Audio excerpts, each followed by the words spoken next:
Assalamualaikum warahmatullahi wabarakatuh. Perkenalkan, saya Alia Marzalianti dari Fakultas Ilmu Budaya, Prodi Pendidikan Bahasa Indonesia. Dengan NIM J1D024026. Di sini saya akan menjawab pertanyaan UTS mata kuliah Pendidikan Kewarganegaraan. Salah satu nilai-nilai Pancasila yang sudah saya implementasikan dalam kehidupan sehari-hari pada sila pertama yang berbunyi Ketuhanan Yang Maha Esa. Saya sudah menjalankan ibadah sesuai agama dan kepercayaan saya, lalu saya sudah menghormati hak-hak ibadah sesuai dengan agama dan kepercayaan masing-masing individu. Pada sila kedua yang berbunyi kemanusiaan yang adil dan beradab, saya sudah menolong sesama yang membutuhkan tanpa memandang perbedaan. Dengan aksi nyata, saya ikut berperan aktif dalam penggalangan dana untuk para korban bencana alam di Indonesia, yaitu pada saat gempa Palu pada tahun 2018. Pada sila ketiga yang berbunyi Persatuan Indonesia, saya sudah menghargai perbedaan suku dan budaya yang ada di Indonesia dengan berkontribusi dalam menjaga keutuhan dan persatuan bangsa, seperti aktif dalam kegiatan sosial di komunitas. Pada sila keempat yang berbunyi kerakyatan yang dipimpin oleh hikmat, kebijaksanaan dalam permusyawaratan perwakilan, saya sudah terlibat dalam pengambilan keputusan di lingkungan sekitar. Pada sila kelima yang berbunyi keadilan sosial bagi seluruh rakyat Indonesia, saya sudah menjadi suara bagi mereka yang terpinggirkan atau tidak memiliki akses terhadap layanan dasar seperti pendidikan, kesehatan, dan hak-hak asasi manusia. Menjawab pertanyaan nomor 2, sebagai seorang mahasiswa, saya sudah menerapkan nilai-nilai Pancasila dalam bidang akademik. Pada sila pertama yang berbunyi Ketuhanan Yang Maha Esa, saya selalu berdoa sebelum dan sesudah kegiatan pembelajaran. Pada sila kedua yang berbunyi kemanusiaan yang adil dan beradab, saya sudah membantu teman yang mengalami kesulitan dalam mata kuliah atau tugas yang diberikan oleh dosen. Saya juga tidak pilih kasih ketika berinteraksi dengan teman sebaya saya. Pada sila ketiga yang berbunyi Persatuan Indonesia, saya berpartisipasi dalam organisasi kemahasiswaan untuk mempererat tali persaudaraan. Pada sila keempat yang berbunyi kerakyatan yang dipimpin oleh hikmat, kebijaksanaan dalam permusyawaratan perwakilan, saya sudah menghormati setiap keputusan yang diambil bersama dalam kegiatan akademik atau organisasi di dalam kampus. Pada sila kelima yang berbunyi keadilan sosial bagi seluruh rakyat Indonesia, saya memastikan seluruh anggota kelompok mendapatkan porsi kerja sesuai kemampuannya masing-masing. Menjawab pertanyaan nomor 3, menurut Kunto Wibisono, identitas nasional adalah manifestasi nilai-nilai budaya yang tumbuh dan berkembang dalam aspek kehidupan suatu bangsa dengan ciri-ciri khas. Dan ciri khas tadi, suatu bangsa berbeda dengan bangsa lain dalam kehidupannya. Sebagai makhluk sosial dan bagian dari masyarakat, menjunjung identitas nasional berarti mengaplikasikan nilai-nilai yang sudah mencerminkan kebanggaan dan tanggung jawab sebagai warga negara. Yang kedua, saya melestarikan budaya nasional dan budaya lokal. Percakapan sehari-hari, saya berupaya menjaga penggunaan bahasa Indonesia yang baik sambil tetap menghargai penggunaan bahasa daerah untuk memperkaya kebudayaan nasional. Yang ketiga, saya menghormati simbol-simbol negara. Saat ada upacara bendera atau kegiatan nasional, saya turut serta dengan hikmat dan menghormati simbol-simbol negara, yaitu bendera, lambang negara, dan lagu kebangsaan sebagai wujud kebanggaan atas identitas nasional.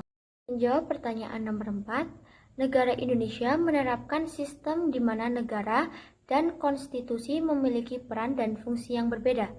Negara adalah entitas yang mencakup wilayah, rakyat, dan pemerintahan. Sementara, konstitusi adalah hukum dasar yang mengatur jalannya pemerintahan, hak dan kewajiban warga negara, serta struktur negara itu sendiri.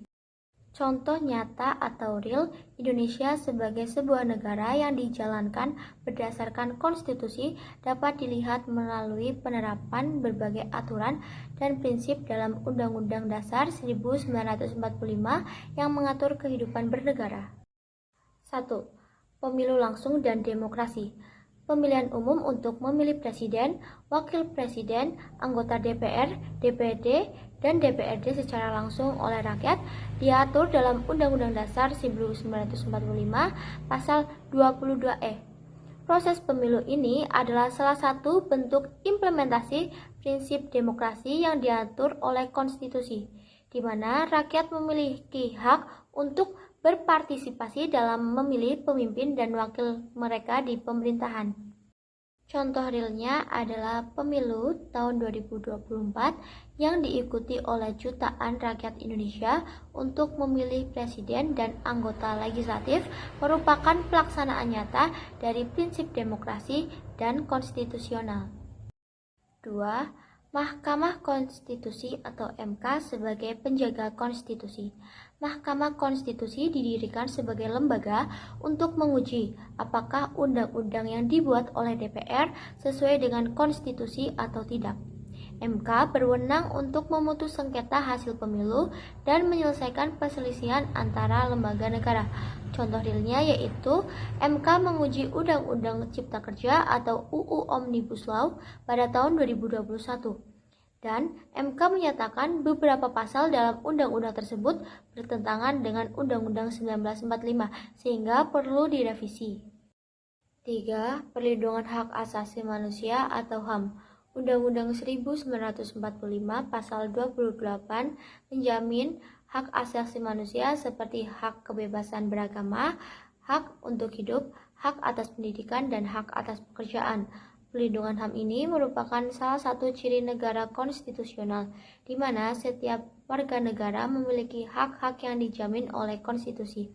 Contoh realnya yaitu hak atas kebebasan beragama yang dijamin dalam pasal 29 ayat 2 UUD 1945, di mana setiap warga negara Indonesia bebas memeluk agama dan beribadah sesuai dengan keyakinannya masing-masing. Hak mengemukakan pendapat. Dalam kegiatan perkuliahan, saya sering mengajukan pertanyaan atau menyampaikan pendapat saat diskusi kelas. Hak ini saya gunakan untuk berkontribusi dalam diskusi akademik seperti mengemukakan argumen saat presentasi. Hak dalam mendapatkan bimbingan akademik.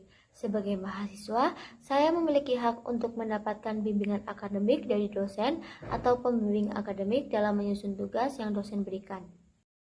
Kewajiban mengikuti perkuliahan dengan tertib. Sebagai mahasiswa, saya mengikuti perkuliahan secara teratur, seperti datang tepat waktu dan mematuhi aturan yang berlaku di kampus.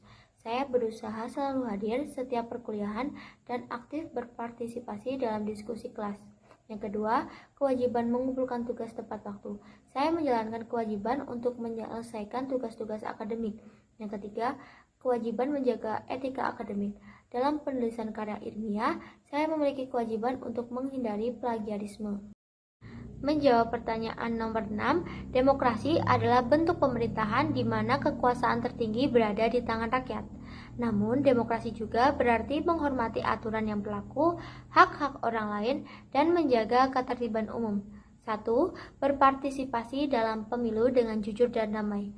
Pemilu adalah salah satu cara utama berdemokrasi di Indonesia. Mengikuti pemilu dengan menggunakan hak pilih secara bijak tanpa melakukan pelanggaran seperti money politics atau intimidasi merupakan contoh berdemokrasi yang sesuai aturan. Contohnya yaitu seorang warga negara yang datang ke tempat pemungutan suara atau TPS pada hari pemilu, memberikan suaranya secara rahasia dan mengikuti semua aturan yang telah ditetapkan oleh KPU. 2. Menyampaikan aspirasi melalui aksi damai. Dalam demokrasi, masyarakat memiliki hak untuk menyuarakan pendapat mereka.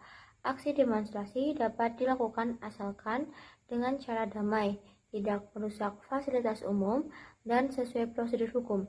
Contoh realnya, mahasiswa yang melakukan aksi unjuk rasa damai untuk menyuarakan penolakan terhadap kebijakan pemerintah dengan membawa spanduk dan melakukan orasi tanpa anarkisme. 3.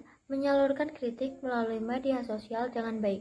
Demokrasi memungkinkan warga negara untuk memberikan kritik terhadap pemerintah atau kebijakan publik. Namun, kritik ini harus disampaikan dengan cara yang konstruktif dan tidak menebar kebencian, fitnah, atau hoax. Contoh realnya adalah seorang warga menulis di media sosial mengenai ketidakpuasannya terhadap kebijakan pemerintah, namun dengan bahasa yang sopan dan berdasarkan fakta yang jelas. Menjawab pertanyaan nomor 7, hak asasi manusia atau HAM adalah hak dasar yang dimiliki oleh setiap individu sejak lahir, seperti hak untuk hidup, hak kebebasan berpendapat, dan hak mendapatkan pendidikan. HAM berlaku untuk semua orang tanpa memandang perbedaan suku, agama, atau latar belakang.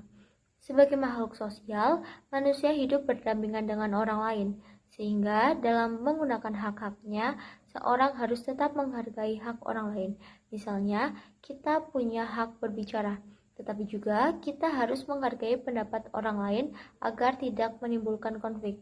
Jadi, HAM tidak hanya soal mendapatkan hak, tetapi juga tentang menjaga keseimbangan antara hak orang lain di sekitar kita.